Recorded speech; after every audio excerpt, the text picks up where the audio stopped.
Hey everyone, welcome to the second video in this series on the parable of the rich man and Lazarus. This passage is important in the study of eschatology because it speaks to the question of whether there is an intermediate state, that is, a place or state of consciousness between death and final resurrection. The passage is Luke chapter 16, verses 19 to 31. So let's peel back the onion and see what we can find. There was a rich man who was clothed in purple and fine linen, and who feasted sumptuously every day. At his gate was laid a poor man named Lazarus, covered with sores, who desired to be fed with what fell from the rich man's table.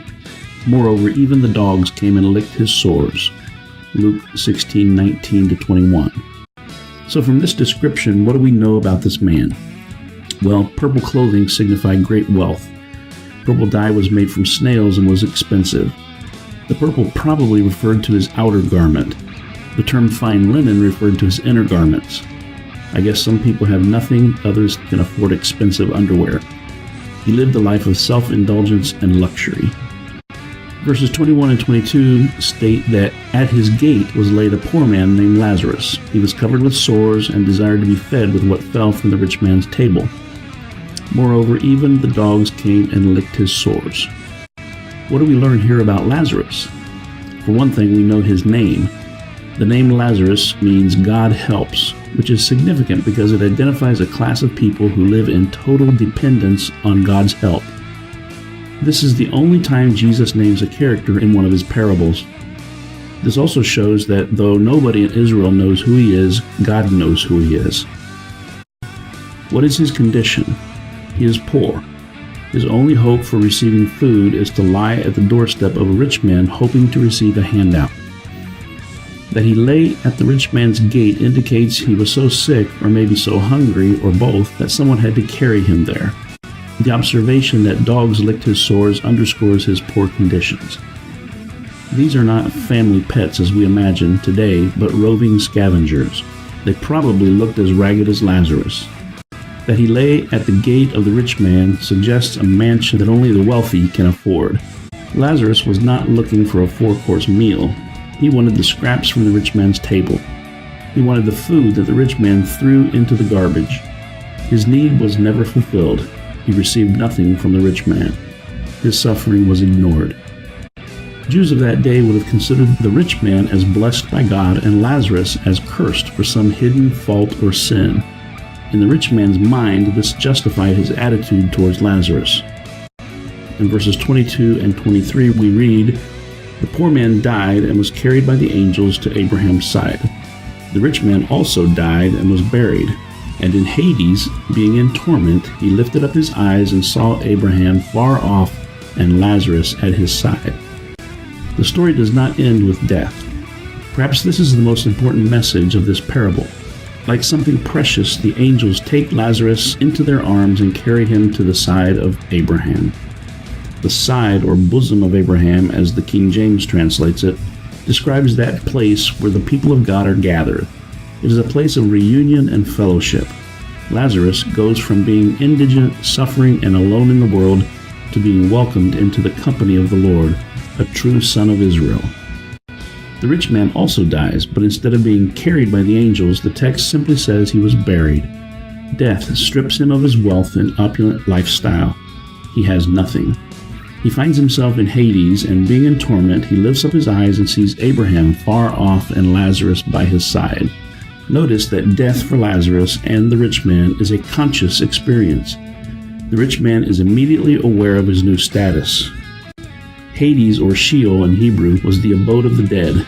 The righteous and the unrighteous both inhabit Hades in the Old Testament. But by the time of the New Testament, people began to regard Hades as a kind of holding cell for the wicked.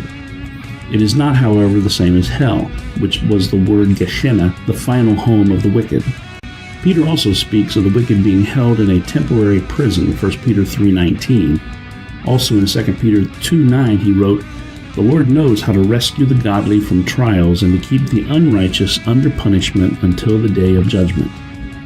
The word keep in this text was a military term, which meant to guard, to keep an eye on, to prevent from escape.